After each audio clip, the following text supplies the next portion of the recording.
Hello again, everyone. The question I'm asking in this video is, are we slouching towards war? Is war inevitable? Is it too late to talk? Is it too late for the United States and North Korea to sit down and try to work things out? President Vladimir Putin of Russia, he's advocating talks. In fact, he's talking about, he says, pumping up military hysteria in such conditions is senseless. It's a dead end. It could lead to a global planetary catastrophe and a huge loss of human life. There is no other way to solve the problem, to solve the North Korean nuclear issue, than that of peaceful dialogue. And as far as North Korea giving up its nukes, here's what President Putin says. As I told my colleagues yesterday, they will eat grass, but will not stop their program as long as they do not feel safe. What can restore their security? The restoration of international law. And that's President Putin. Now we'll contrast that with somebody, the name of Ralph Peters. And Ralph Peters is I think he's a retired lieutenant colonel, something like that, U.S. Army. He pops up on Fox News all the time, and in my opinion, he speaks for the deep state. It's that conglomeration of institutions, mostly intelligence, the intelligence community, part of the Pentagon, and part of the State Department. And they're all banging their drums for war. And Putin is kind of, Peters is kind of, he reflects their thinking, in my opinion. Also, in my opinion, Ralph Peters is just batshit crazy. And he wrote an article a few days ago, wrote an article for the New York Post, published in the New York Post, and the headline here, the headline is, "The moral answer to North Korea threats, take them out." And the first line of his article, you don't have to read anything more in his article, just the first line, and you can toss it aside because you know what he's going to say. First line of the article, and I'll put it up here. Better 1 million dead North Koreans than 1,000 dead Americans. That's what he said. And this reminds me of something immediately comes to mind, something I may have showed you before if you watched a few of my other videos.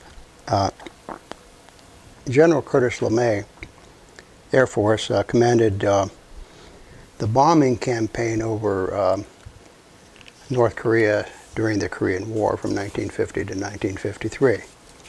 He was the guy that, all the B-29s. And he advocated, his idea was to bomb the civilian population in order to get the army to stop fighting. So if you killed civilians, the army would stop. Fighting would stop. And here's his quote. I'll put it up here. "And so we went over there and fought the war and eventually burned down every town in North Korea. Over a period of 3 years or so, we killed off 20% of the population of Korea as direct casualties of war or from starvation and exposure." Here he's bragging about it. And 1.8 million Koreans in the North died during that war.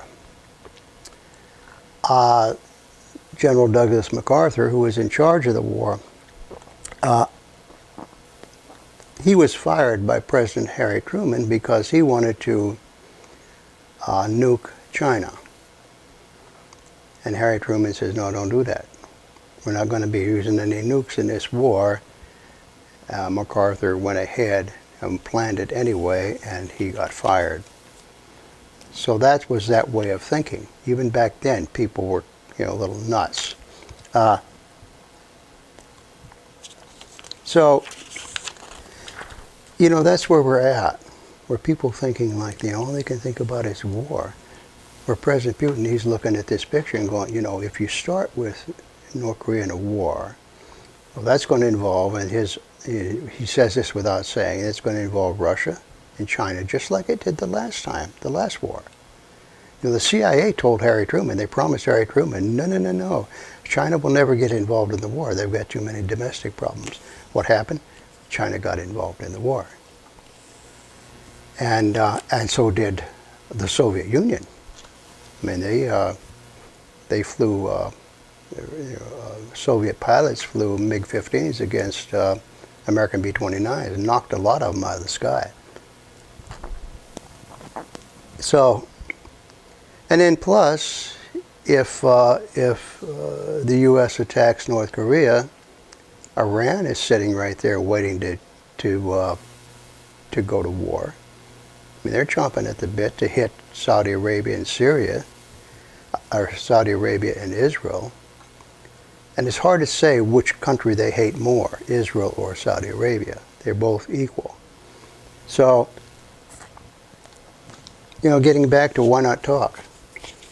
When we made peace with China, and China was involved in the war, why haven't we made peace with North Korea? Because that's what they want. They want a peace treaty. And why that happened, it hasn't happened, is a subject for another video. But needless to say, the United States is not going to, and the United States thinks, well, if we talk to North Korea, that's appeasement. That's what people are saying. That's appeasement. Or it's rewarding Kim Jong-un for bad behavior.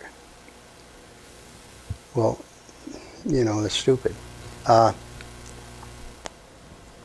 It wasn't always like this. There was a time when the United States talked to its adversaries, when the United States actually, climbed down off its high horse and went and talked to people.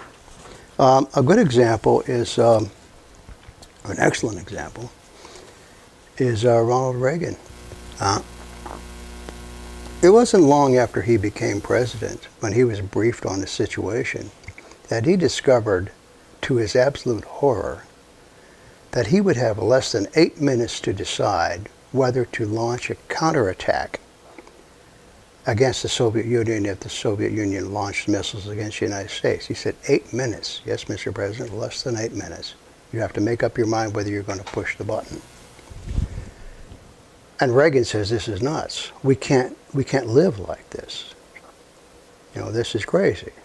He says, I have to get on an airplane and go over there and talk to these people and see if we can sit down and reason together and sort this out. Because, and Reagan didn't say this, and this is what I've always thought, is that Russia and the United States have never been natural enemies. We never have any conflict. We never want, all wars are fought over territory.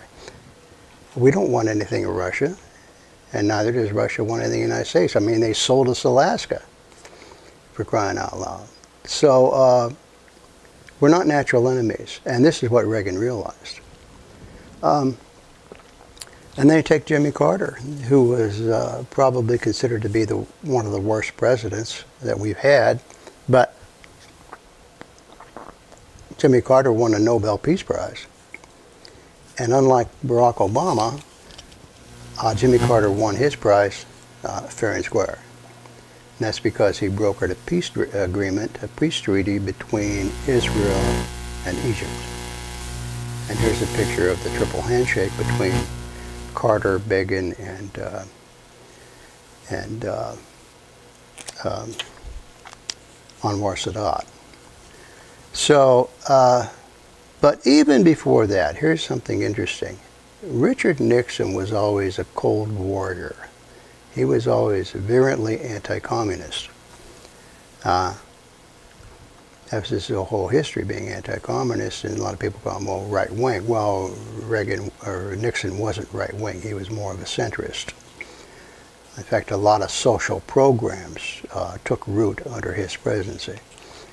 But when he was vice president, he had his little kitchen debate with Nikita Khrushchev. Here's a picture of him here, Nikita Khrushchev going head to head.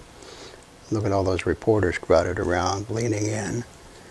And then here's Nixon and Nikita Khrushchev yucking it up. Now, I like Nikita Khrushchev, but here's a picture of him at the UN banging his shoe on the lectern and shouting to the American delegation, "We will bury you." And his whole speech was how communism, Marxist-Leninism, was far superior to capitalism, and that capitalism would eventually wither away and die, and Marxist-Leninism would triumph. And it's a huge sign of disrespect to take your shoe off and show somebody the bottom of your shoe, and, you know, just next best thing to throwing it at them. And that's what Nikita Khrushchev did. And yet, you know, him and Nixon were great friends. You know, they genuinely liked each other. Here's Nixon and Castro. When Nixon was vice president, I think he met Castro at the United Nations. How many times did John F. Kennedy try to kill Castro? 30, 40, 50 times? 70 times? I don't know. Nobody knows for sure. But eventually, JFK got whacked out himself. So, but Nixon wouldn't have tried to kill Castro. It would have been crazy. Here's a picture of Nixon and Brezhnev schmoozing, you know, swapping drinks. They liked each other. They were on a first-name basis. And keep in mind, this is when we still had nukes pointed at each other. Nixon and Joseph Tito of Yugoslavia. I went and talked to him. Nixon's probably his biggest diplomatic triumph, like easily his largest diplomatic triumph, was when he went to the People's Republic of China, February of 1972, and he stayed for a week. Here he is shaking hands with Zhou Enlai. When he got off the airplane, he shook hands with him. And as the story goes, I'm not remembering it correctly, but as the story goes, Zhou Enlai was a little upset because at Paris, the previous year, a few months before or something, he was snubbed by the Americans. And he felt badly about that because he tried to be nice. And Zhou Enlai was a real gentleman. You know, he was a nice guy. And he felt badly about it. He was humiliated. And he told everybody, he says, you know, the Americans treated me like, you know, chopped liver. And Nixon made up his mind he wasn't going to do that. So when he descended those stairs and Zhou Enlai was waiting at the bottom, I wish I could find the picture. I haven't found the picture. But here's a picture when he gets off that stairway. Before his foot hit the ground, he had his hand out with a smile on his face for Zhou Enlai. And here's a picture of them having drinks. They became, you know, I don't know, good friends, but they respected and liked each other. And then here's a picture of Richard Nixon shaking hands with Chairman Mao. See? So there was a time when the United States went and talked to people with whom it had large disagreements, geopolitical disagreements. What's wrong with talking to people? But here we won't talk to North Korea because it's appeasement or rewarding them for bad behavior and all sorts of other stupid excuses. And the excuses really don't fly because there's a huge portion of Washington, D.C. that wants war. They just like in Iraq, both times. They had to lie to get us into those wars, but they lied. And if the American public was allowed to vote on wars, there would be no wars. There's none of these stupid wars. I mean, we would have voted for World War II because we were attacked.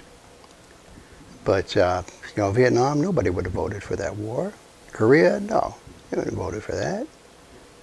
This business in Afghanistan, Iraq, Syria, Libya, all these places where the United States is involved in these conflicts, if we had been allowed to vote, nobody would have voted for it. You know, you got like 20% of the people. But here we are. You know. And so it really kind of saddens me that what's going on here. And you know, I'm going to put this back up again for you to read this. Peters and his quote, Ralph Peters. Better a million dead North Koreans than 1,000 dead Americans. And I mean, that's just, to me, that's just astounding. That's incomprehensible why somebody would say something like that. So, I'm going to leave you with a picture here. It was the last picture on that series of images I showed you on the intro. But this last picture really, it's a propaganda poster from North Korea. But it's a very powerful image. Whoever painted this is a genius. But it's a mother and her baby, a little baby in the middle of a war zone. And in the background, the Americans are shooting at North Koreans, and there she is in front, and her baby's crying, and she has a defiant look on her face. She's very angry and very defiant. And this is the kind of person, kind of woman and child that Ralph Peters wants to kill. He wants to kill 1 million of them and more, like Curtis LeMay when he bragged about killing almost 2 million. And really, is this what we want? American bragged about being a Christian nation, supposedly 70%. So why are we letting these people in Washington get away with this? I suppose there's nothing we can do about it. You talk to them, you call them, you send them emails, and it's like talking to a brick wall. So, that's where we're at. So anyway, thanks for watching, and I'm going to leave you with this image. I really want you to study it closely and just really think about it.